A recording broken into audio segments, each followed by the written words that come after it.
So we are going to start with an alternative treatment of the boundary layer. As we have seen before that the analytical differential treatment of boundary layer is possible only for the simplest flow situation, which is flow over a flat plate, zero pressure gradient, no body force and limited to laminar flow only. Now of course, in real life you are most likely going to get turbulent flow over a curved surface. In any of the applications that you can think of, it's always you're not going to get a straight plate flow over a straight flat plate, and the flow will be in laminar condition. So in order to assess, in order to address this type of problems, I have discussed before that instead of a differential approach, an integral approach would probably be better to start with. And in integral approach, unlike in differential approach, we are not interested in obtaining, for example, let us say the velocity or the velocity gradient at every point in the flow field. We are more interested in finding out what would be these parameters, velocity or velocity gradient, at crucial points where we need to know the value in order to predict, for example, what would be the drag force of a submerged object when there is flow over it. So we would like to know what is the velocity gradient at the liquid solid interface. So in order to use the integral approach, which we understand is going to be approximate, and we would see towards the end of this class how good these approximations are going to be in terms of predicting something which is very close to those cases for which analytic solution is available. So whenever you propose anything new, you must show that the approach that you are proposing is going to provide values which are close to those which are already established. It would be better if you can match your proposal, your proposed methodology with the results from an analytic approach. So once you establish the correctness of your method by comparing with established results, by benchmarking it with established results, then you can proceed to obtain more involved cases using the methodology proposed by you. So in the case of momentum approach or the momentum integral equation, we would do the same. But before we go into the derivation, conceptual derivation, I will not do all the steps of the derivation in this. You are going to take a look at your textbook. In this case, I am following Fox and McDonald. So you will take a look at the derivation. I would only explain the important conceptual steps of the derivation, and the rest you can look, and if there is any question, I would be happy to answer them.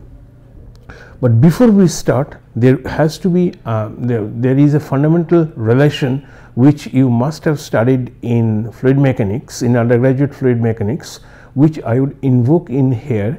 And instead of deriving it, since you already know about it, I will once again explain the significance of each term in that equation. So this equation is an integral approach. This equation is for a macroscopic balance, and when we say macroscopic balance, it could be a balance of mass, it could be a balance of momentum, or it could be balance of anything, so to say. So we would first see what that equation is, and then start using that equation in order to obtain what would be the profile, what would be the thickness of the boundary layer as a function of axial distance, because that is our ultimate objective. We would like to know how does delta, which is the boundary layer thickness, vary with x, the axial distance, and is it possible to use that information to obtain what would be the velocity gradient at the solid liquid interface. Because if we know the velocity gradient at the solid liquid interface, then it would be possible for us to obtain the value of the expression of the shear stress, and shear stress integrated over the flow area, over the entire flow area, would give us the drag experienced by a moving object in a fluid.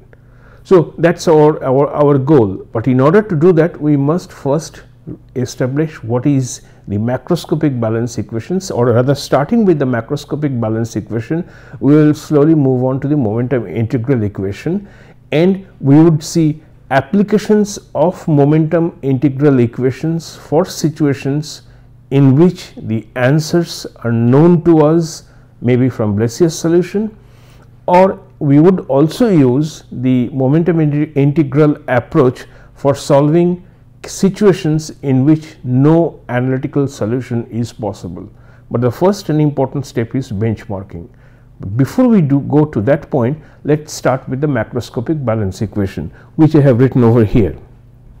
Now, if you look at the macroscopic balance equation, the one that is in this case I am following the, as I said, the treatment provided in Fox and McDonald.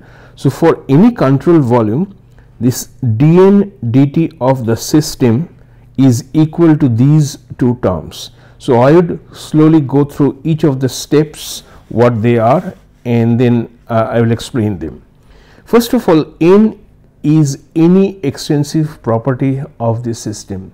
Now, N could be the mass of the system, N could be the momentum of the system. So, N is any extensive property of the system, whereas eta, which is N by mass, M stands for the mass of the system. So, eta equal to N by M is the corresponding intensive property. So, N is the extensive property and eta is the corresponding intensive property. Now, let's also go through what is the significance of each of these terms. So, first of all, dN dt, the dN dt system is the total rate of change of an arbitrary extensive property of the system. So, this arbitrary extensive property can be of several things, and we would give examples. We would see examples, or rather use of this N, one in the case of mass and the second is in the case of momentum. So, this equation relates the change in the extensive property of the system represented by N to eta, which is the corresponding intensive property obtained by dividing the extensive property with the mass of the system.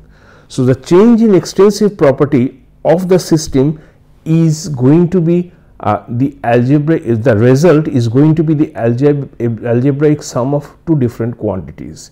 If you assume that this is, let's say this is the control volume, then you can have extensive property coming into the system from all the sides.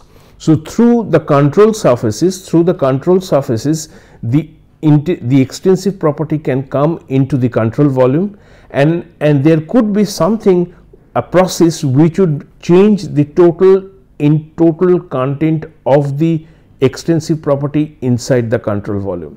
So, the extensive property change of the system is the sum of the time rate of change of the extensive property inside the control volume and the amount of extensive property which comes into the control volume through the control surfaces.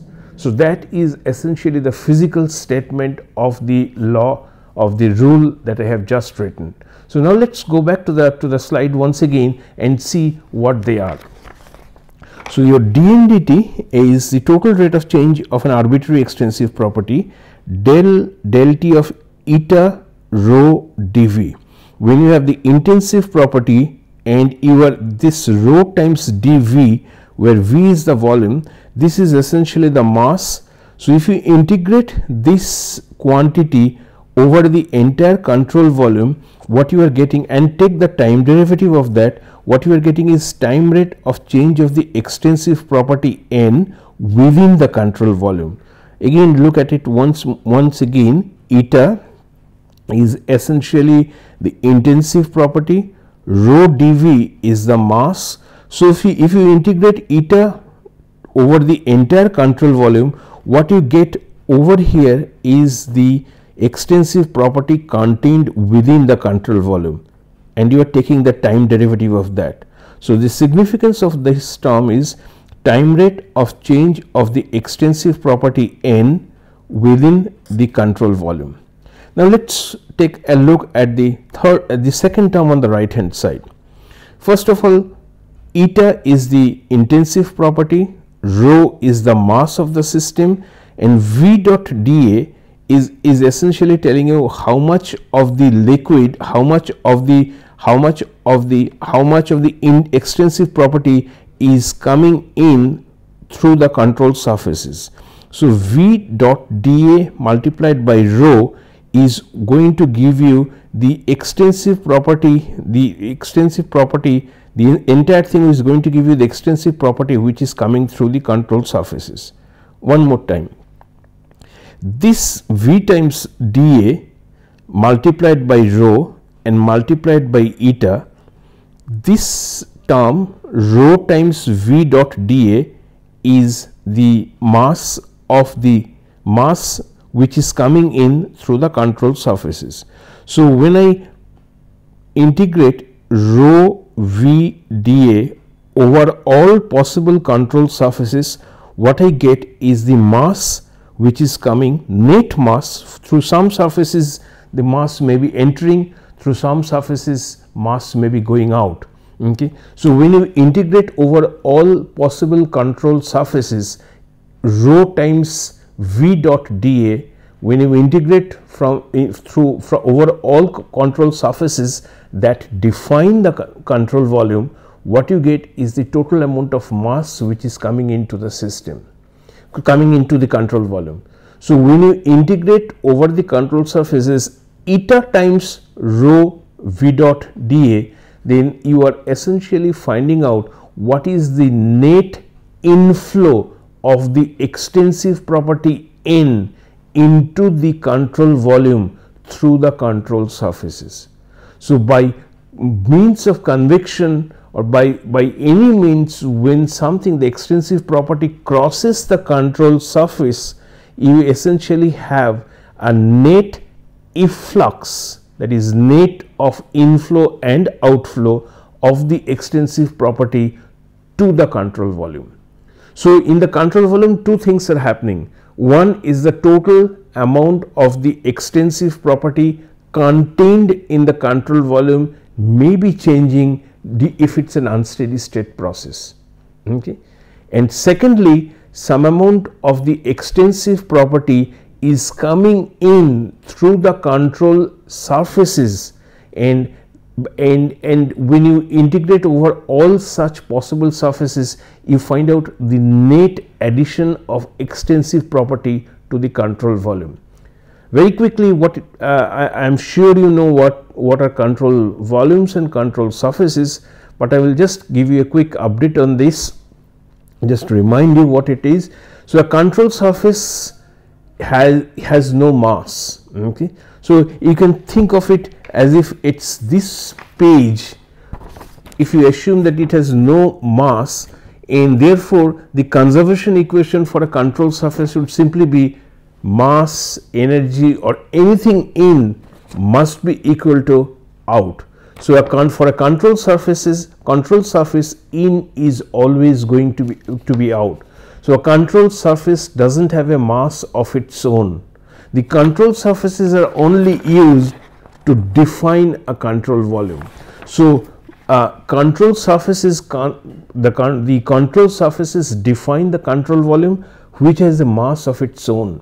Okay. So, the conservation equation, which takes the form in equals out for the case of a control surfaces, will change to the more conventional one, that is in minus out plus generation, plus or minus generation is equal to accumulation.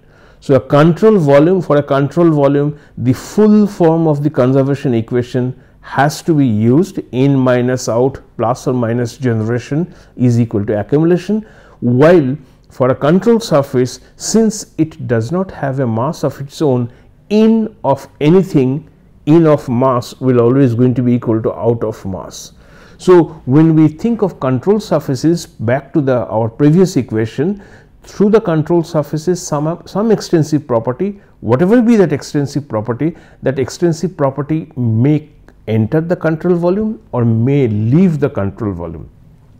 So, when you integrate these quantities over all possible control surfaces that define the control volume, what you are getting is the net inflow. Sometimes it is also called the efflux of the extensive property N to the control volume. So, the second term of the equation that I write over here essentially tells me that this is the net rate of efflux of the extensive property N through the control surfaces. So, what I have then, the first term refers to the system, the second two terms refer to the control volume. So, it is time rate of change of the extensive property within the control volume, and this is the net rate of efflux of the extensive property N through the control surfaces. So, one is an unsteady effect, the second one is due to the flow of the extensive property through the control surfaces. As a result of these two, the total content of the extensive property N in the system will change. So, that is essentially a conservation equation for the extensive property N, and this is the stepping stone for integral analysis of fluid motion. So, with this then now we will go back, we will see what are the effects, what are the different control, what are the different types of N we can think of, and what would give rise to in terms of the equations that we already know. So, I would start with I would write this equation one more time. dN dt system is del T of eta rho dV plus over the control surface eta rho V dot dA. Now, if we think of mass, then N, the extensive property, is simply going to be mass, and eta, which is defined as the extensive property per unit mass, will have a value equal to 1. And since from the conservation one can write that the left hand side of this is going to be equal to 0 due to mass conservation, and this one is going to be del T of rho dV plus integration over control surfaces. Eta is going to be 1 rho V dot dA. So, this is nothing but the statement of the conservation of mass,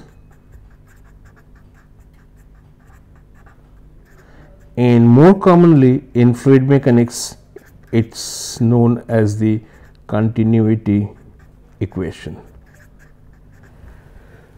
So, this is the continuity equation, and for the case of steady state,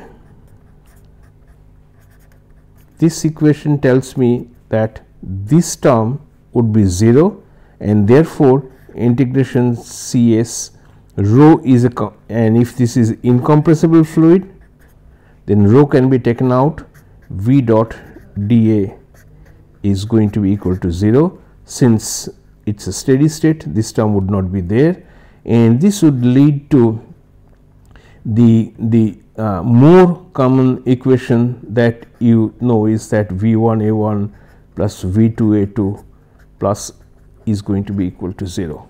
So, summation VI AI would be equal to 0. So, this form of a continuity equation you have used, I am sure you have used somewhere or the other. So, when you take the N to be equal to M, then the corresponding intensive property is 1, and what you get out of it is simply the equation of continuity. Now, we would see what happens if N is going to be equal to momentum. So, if N is momentum, mass times velocity, then the corresponding intensive property must be equal to velocity, since intensive property is extensive property per unit mass. So, if my if I write this equation for momentum, what I get is my eta would simply be equals extensive property per unit mass. So, this is going to be equal to the velocity, okay, and what is going to be the left hand side? It's d dt of momentum, time rate of change of momentum. And what is, and if we, so the corresponding extensive property I call it as P, where P is the momentum, and therefore the left hand side would simply becomes dp dt, and this dp dt is nothing but the time rate of change of momentum. So, this would simply give me that this is the force acting on the control volume, and this would simply be equals del t of v, the velocity, this is which was eta before, rho dv, plus this is over the control volume and this is over the control surface, v rho d, sorry, v rho dA. I will write it again. For the case of momentum, what we get is N equals P, where P is the momentum. So, therefore, the left hand side of the equation is dp dt, and dp dt is essentially the time rate of change of momentum, which is the force. And if this is the force, then the left hand side would be del t integration over the control volume. Instead of eta, the corresponding intensive property, I have v now, rho dv, plus a flux through the control surfaces, intensive property, then rho v dot dA. So, this is what I have here is the momentum equation. Okay. Let us think about the significance of it once again. What I have on the left hand side is d dt of P, where P is the momentum. So, time rate of change of momentum is essentially the force acting on the control volume. On the right hand side, I have del t, instead of eta I have the velocity, and over here also instead of eta I have the velocity. So, this is rho times dv is the mass, mass times velocity is the momentum. So, time rate del t of that, essentially the amount of momentum, the momentum accumulation of the control volume. So, if it is a steady state, then this this term would be 0. If it is not, this is the time rate of change of momentum inside the control volume. I come back to over here, what this tells me is rho v dA is the mass which is entering to the control volume through the control surfaces, and once you multiply it with v, this is the momentum which is either coming in or going out of the control volume through the control surfaces. So, this term signifies the net addition of momentum through the control surfaces because of flow. So, the force on the control volume is essentially can be expressed in this form, starting with the macroscopic balance equation which we have already provided before. So, this gives us a neat handle on the equation on the momentum equation, which we would use for the case of boundary layers. Now, the force can also be divided into two forces. What one is the surface forces. The example of surface forces are pressure. Example of another surface force is shear stress. So, the force acting on the control volume can be divided into two different types of forces. The first one is surface force, the second one is body force. Examples of surface force would be pressure and shear. Examples, the common example of body force would be gravity. So, the left hand side of the equation that I have just written can be written as the sum of the total force can be sum of the surface force and the body force. So, the form that I would finally use for this is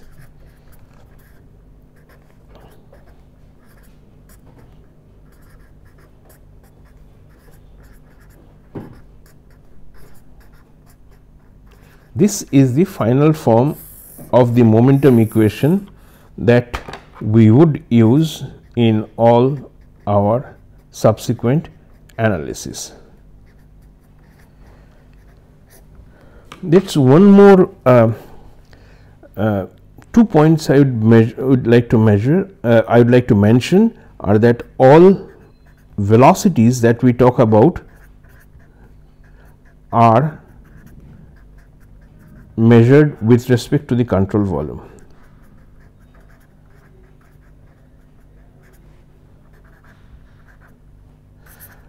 Relative to the control volume. So, all the velocities that we refer here are measured with respect to the or relative to the control volume. And second is, by convention, mass in is negative, mass out of the control out would be positive, which is clear because we have the dot product of the velocity vector and the area vector. If this is a control surface, the area vector will always point to the outer side, outwards. And now, if you have velocity in which is coming in through the control surface, then obviously the product is going to be negative, whereas if you have the velocity which is in the same direction as that of the area vector, in that case the dot product of velocity vector and area vector would be positive. So, whenever we evaluate this term, whenever we expand this term for all the control surfaces, let us say control volume is defined by 4 or 6 surfaces. Through 3 of the surfaces the mass is coming in, and through the other 3 the mass is going out. So, while writing the formula for the total amount of extensive property that comes into the control volume with the flow rate, anything that comes in will be treated as negative, and anything that goes out will be treated as positive, and which takes place because we express the amount of mass which is coming into the control volume by the dot product of the velocity vector, the area vector, and multiplying the whole thing with rho, which is the density, which is a scalar. So, and since the area vector is always pointing outward, normal to the control surface, therefore in is negative and out is positive. So, please do remember that while solving the problems, that we will use this convention, we will use this concept throughout the rest of our treatment of boundary layers. So, what we have done here, we haven't gone into the boundary layer as yet. What we have done so far is we have started with a macroscopic balance equation. The macroscopic balance equation tallies the total amount of an extensive property, any arbitrary extensive property of the system, with that of the change in the extensive property inside the control volume and the net efflux of the extensive property to the control volume. Now, in the limiting case, when the system and the control volume coincides, what we have then is we have then used the extensive property, let us say the mass, where extensive property is mass and corresponding intensive property is equal to 1, we have obtained the conservation equation. In the second case, and if it is steady state, then the first term on the right hand side, the del t integration Cv, that term would disappear, and what you get is the conservation equation, the continuity equation that we are more familiar with, which is V1A1 plus V2A2 plus V3A3 up to Vn would be equal to 0. The positive and the negative signs are to be incorporated by thinking whether it's a flow in or flow out. If flow in, it's going to be negative. If flow out, it's going to be positive. Next, we have assumed this extensive property to be the momentum of the system. So, mass times velocity. The moment it's momentum, the left hand side of the original equation, the d dt of n being the momentum, this becomes the force, time rate of change of momentum, and the force can be classified either into body force or into surface force. And in the right hand side, then we have the time rate, the change of the extensive property inside the control volume, which at steady state would be equal to 0, and the right hand side would be the net efflux of momentum into the control volume. So, we have the final equation then is the surface force, the body force, the time rate of change, which in the case of steady state would be 0, and this is V rho V dot dA. So, this essentially is my momentum equation that I am going to use in the next. I am going to use this for analyzing the boundary layer. Two special points: all velocities are measured relative to the control volume, and mass in is taken to be negative and mass out is going to be positive. And in the next segment, we will use this equation, these two equations, this equation as well as the conservation equation for solution of boundary layers, where the restrictions of zero pressure gradient, the restrictions of laminar flow, etc., would not have to be present.